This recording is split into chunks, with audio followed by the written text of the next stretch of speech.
Let's bring in Robert Horry, the Lakers analyst, Spectrum Sportsnet, 7-time NBA champ. You can check out Big Shot Bob podcast.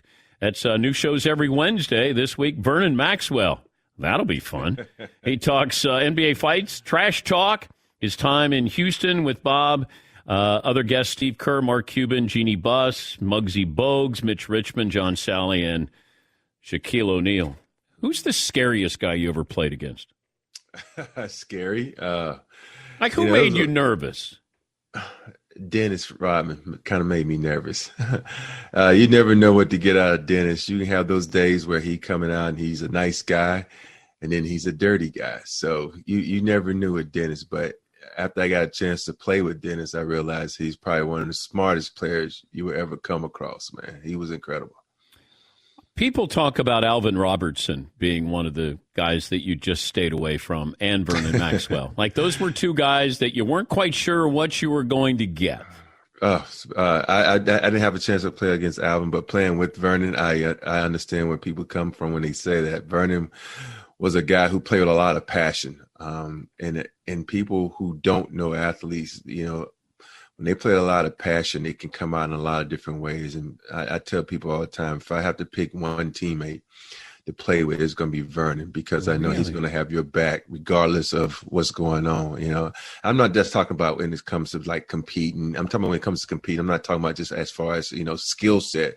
I'm just saying, I'm going to have your back. You could be wrong. You can be 100% wrong, and Vernon's going to have your back. He's going to tell you you're wrong, but I got your back, So that's what I mean by that. I love Vernon to death. He was a strong, fierce competitor.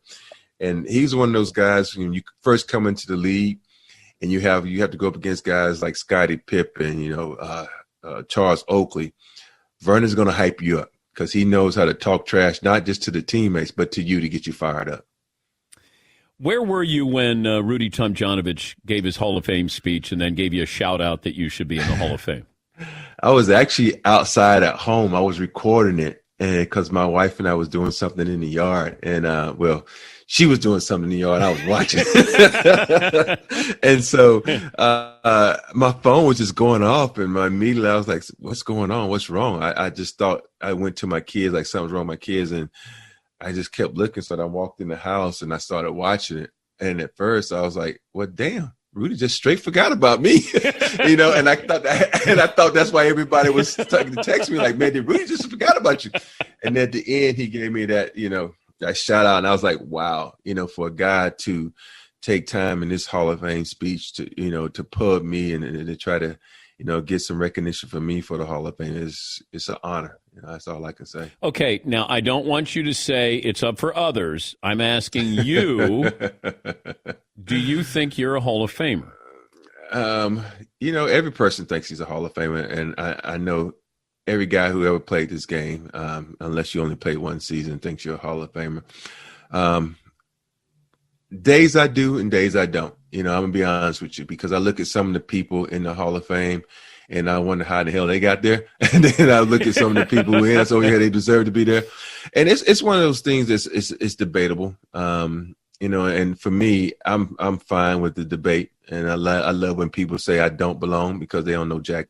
And and I like it when my players, just like when you had Reggie on your show and he said I do. So when you got your colleagues saying that you do, that's all that matters. I can care less about half the people who don't, because they never played the game. They didn't know what I brought to the game. Ask any of my teammates what I brought to the game. Came to play every day. Think about the 16 seasons. I didn't miss that many games. And I played for a long time. I had the most playoff games.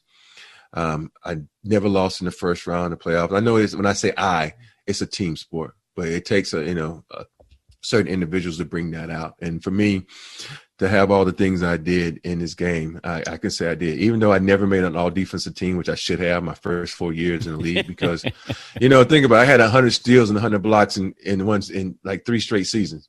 It never got talked about for a defensive, team. So, and there wasn't that many guys doing it. And for me, and I'm the person that never pubs myself, because this game to me wasn't about individual stats. It was about going out and doing stuff as a team and winning championships and being successful as a unit. Because if you're successful as a unit, you're successful as a person. Would you trade your career for Karl Malone's? No. You know, I would trade my salaries for years, but other than that, no, I wouldn't trade my. Think about it. Karl Malone is he never won in the finals. He weighs 0 for 3, 0 for 4. I'm 7 for 7, you know, and I'm not trading that. You know, I know a lot of people will look at your career where he scored a lot of points, third leading scorer of all time. No, because it's all about winning. It's not about individual stats. It's about getting it done as a team. This is not, you know, singles tennis where you will be successful in being a single person. But I'm happy with my career. It could have gone better. It could have been some things I could have did better, and it could have been the ways where I was more voiceful and wanted to step up, because, you know, there's so many times where I look back at my career and you took a back seat. You know, I that's why I love Rudy T, because he knew the skill set I had. He put me out there, and he ran plays for me. Once I left Houston, I never had a play run for me again. You know, it's a funny thing. Think about that. 12 years left. That's hard. I never had a play ran for me. Even when I went off in that series with San Antonio playing the Pistons, none of those plays were ran for me. If I was going to single out one shot, though, that I only get to show one shot, what's the one that I show of Robert Horry?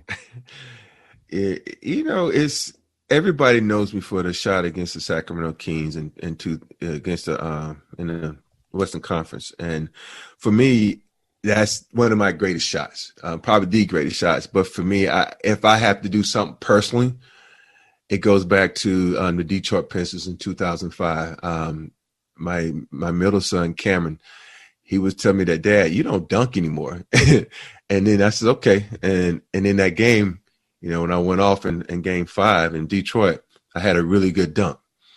And a friend of mine, Opie, Oldester, who does paintings, he calls it the Batman dunk. I don't know why, but for me, I think that move for me would be the one that I would show, because it had a special moment for me. One of my kids was like, "Oh, you don't dunk anymore," and then I did it on the biggest stage in 2005 in the final. So at an old age of 35, so that dunk. Those paintings behind you, pretty cool. Those are your 7 titles. Yes, those are what Opie did, and so it represents each title. A shot is a progression, and so I did those, and they're hung in my house, and I just use that as a background, because if you see what's behind it, it's a liquor cabinet, and and I don't want everybody to know I got a liquor cabinet behind me. But you get into the Hall of Fame, we're breaking into that cabinet, right?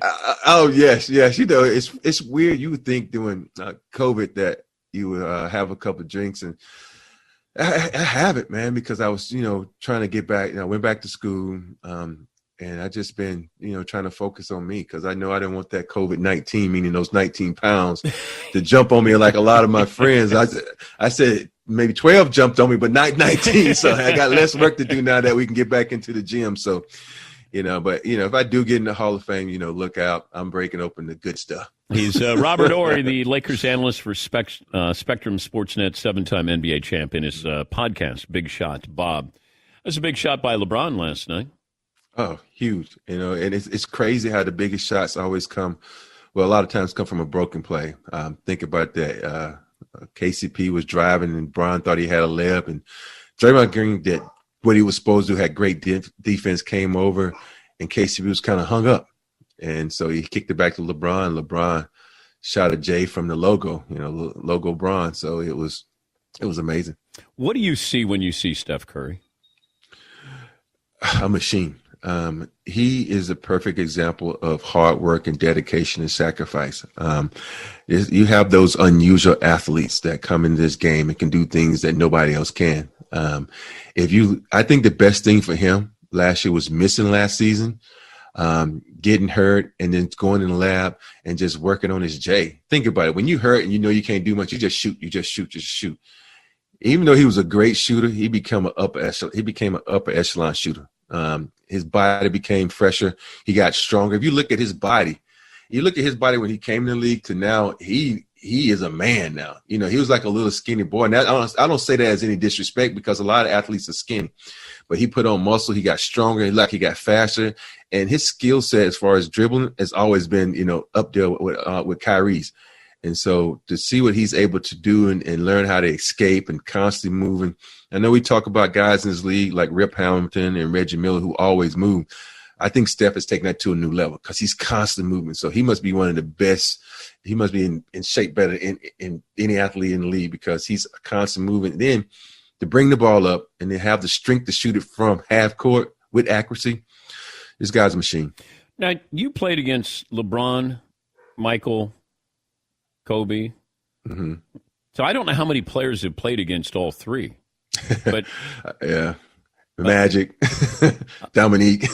Is there any similarities, though? Is there a common thread with those three guys?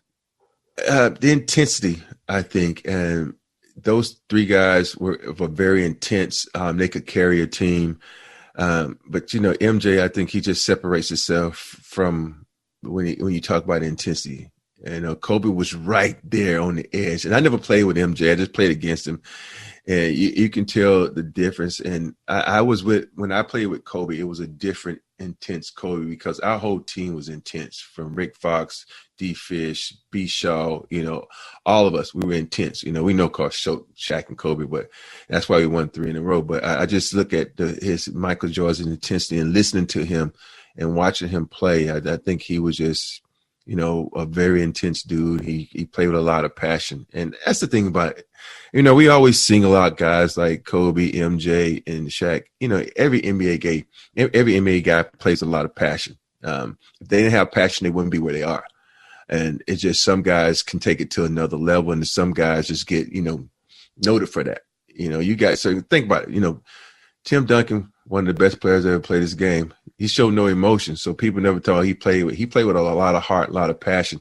He just didn't have antics, and so people were like, "Oh, he plays with a."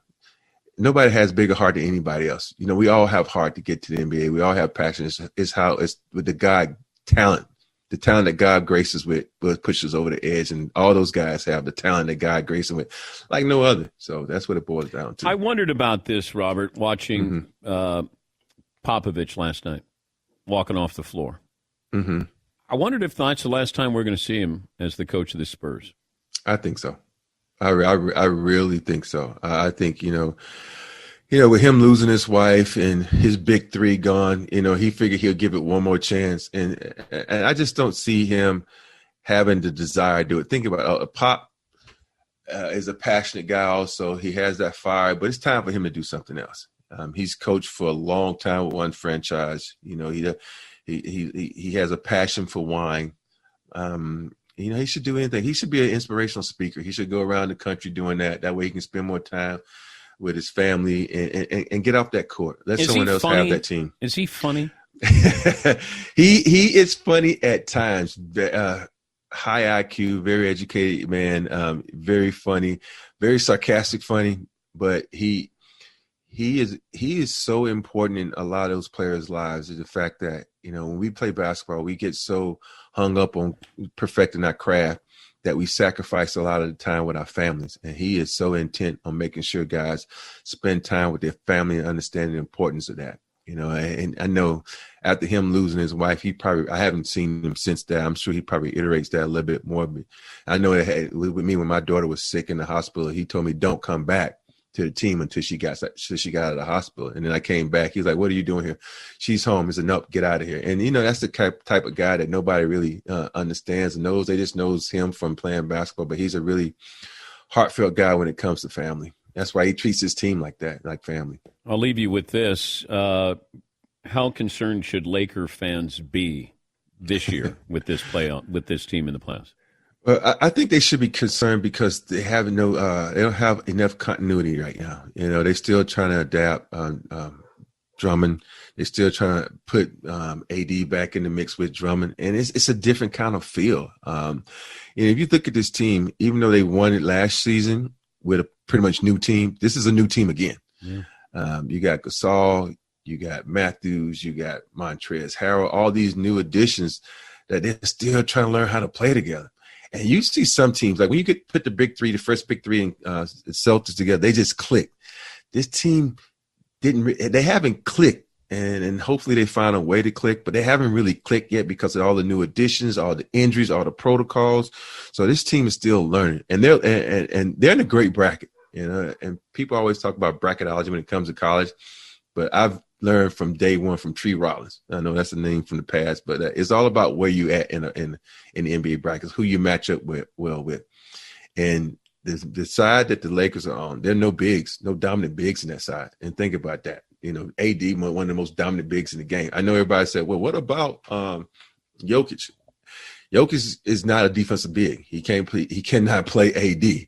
And so I think they're in a great bracket. They can learn how to play together as they grow through this playoff. So I think I'll be fine. But the challenge is when they get to the conference finals, when they have bigs and they have athletic guys, because I'm thinking Utah and the Clippers are going to meet, and whoever wins that series are going to meet the Lakers in the Western Conference Finals. If LeBron kicked it out to you right now, would you make it? I would throw it to someone else. And I usually don't do that. I would throw it to someone else. I hadn't shot basketball in forever. My son who's 15, he's always like, Dad, let's play. And I look at him like, I'll pass it to you because I can't do it right now. Hey, give me a year and give me a trainer and give me some nutrition. I'll get back out there then. I'm just kidding. Thank you, Robert. Great to talk to you, and good luck with the postseason. Thank you. Man, thank you. Thanks for always having my back and having me on the show, man. You stay safe.